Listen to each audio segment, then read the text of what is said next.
that you have passions, and having a passion is a gift.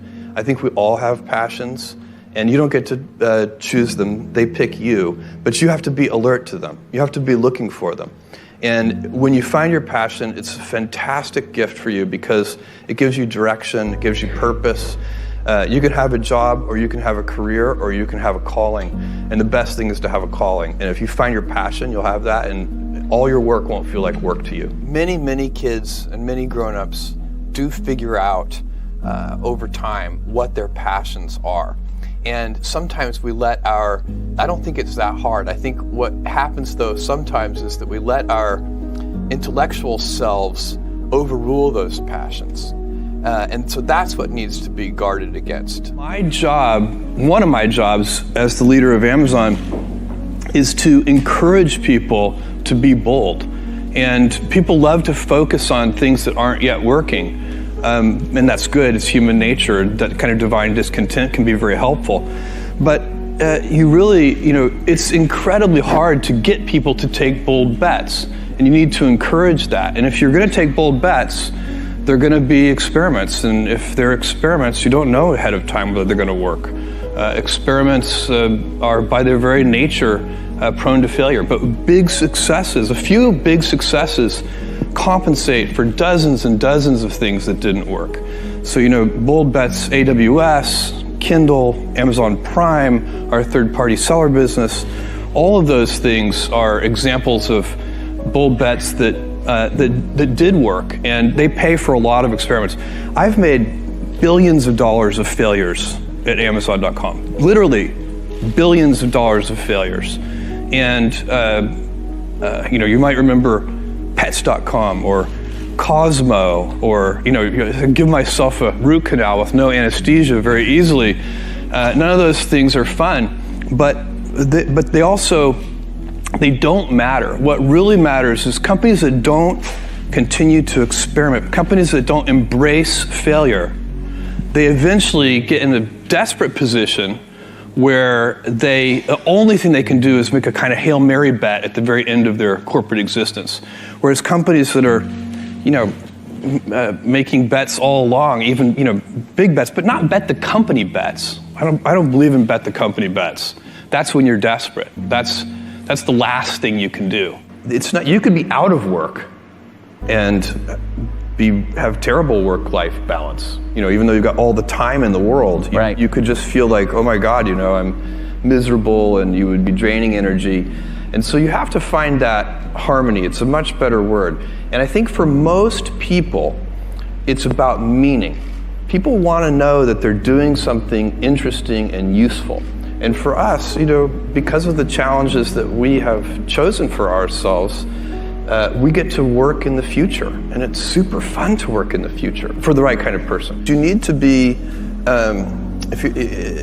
nimble and robust. So you need to be able to take a punch, and you also need to be quick and innovative and doing new things at a high speed. That's the best defense against the future. And you have to always be leaning into the future. If you're leaning away from the future is going to win every time. Never, ever, ever lean away from the future. We all have adversity in our lives. I doubt if you really, if you know somebody, any friend or anybody that you talk to, there's no lack of adversity. And by the way, that's good, because it's what teaches us how to get back up. You fall down, you get back up. It always happens. And you get certain gifts in life, and you want to take advantage of those. But I guess my advice on adversity and success would be to be proud not of your gifts, but of your hard work and your choices. So you may be the kinds of gifts you get in life. You might be really good at math. It might be really easy for you. That's a kind of gift. But practicing that math and taking it to the next step, that could be very challenging and hard, and take a lot of sweat. That's a choice. You can't really be proud of your gifts because they were given to you. You can be grateful for them and thankful for them. But your choices, you choose to work hard. You choose to do hard things. Those are choices that you can be proud of. Being an inventor requires, because the world is so complicated, you have to be a domain expert. I mean, in a way, even if you're not at the beginning, you have to learn enough so that you become a domain expert. But the danger is once you've become a domain expert, you can be trapped by that knowledge. And so inventors have this paradoxical ability to have that, 10,000 hours of practice and be a real domain expert and have that beginner's mind. Have that look at it freshly, even though they know so much about the domain. And that's the key to inventing. You have to have both. And I think that is intentional. I think all of us have that inside of us, and we can all do it, but you have to be intentional about it. You have to say, yeah, I am going to become an expert, and I'm going to keep my beginner's mind. You can't skip steps. You have to put one foot in front of the other. Things take time. There are no shortcuts. And but you want to do those steps with passion and ferocity. It's easy to have ideas. It's very hard to turn an idea into a successful product. There are a lot of steps in between, and it takes persistence, relentlessness.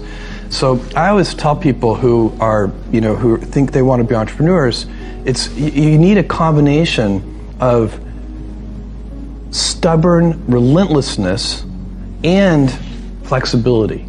And you have to know when to be which. And basically you need to be stubborn on your vision, because otherwise it'll be too easy to give up. But you need to be very flexible on the details, because as you go along pursuing your vision, you'll find that some of your preconceptions were wrong, and you're going to need to be able to change those things. So I think taking an idea successfully all the way to the market and turning it into a real product that people care about and that really improves people's lives is a lot of hard work. Don't try to chase what is kind of the hot passion of the day.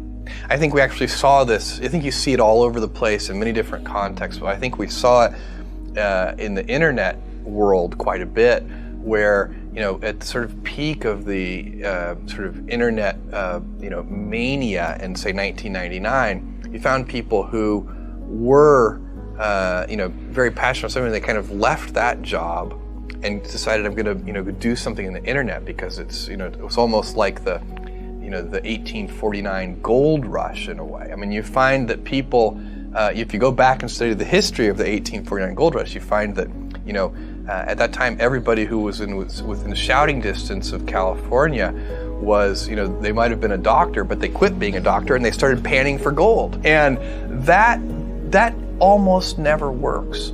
And even if it does work, according to some metric, financial success or whatever it might be, I suspect it leaves you ultimately unsatisfied.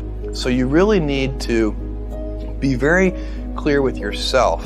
And I think one of the best ways to do that is this notion of projecting yourself forward to age 80, looking back on your life and trying to make sure you've minimized the number of regrets you have. That works for career decisions. It works for family decisions. Do you want? I have a 14-month-old son, and it's very easy for me to, if I think about myself when I'm 80, I know I want to watch that little guy grow up.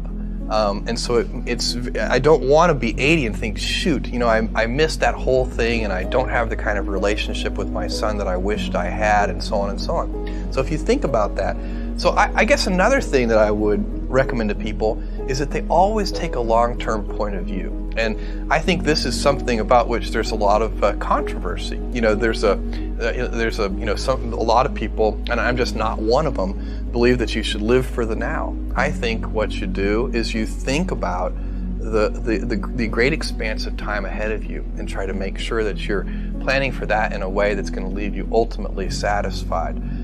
So this is the way it works for me. And I mean, everybody needs to find that for themselves.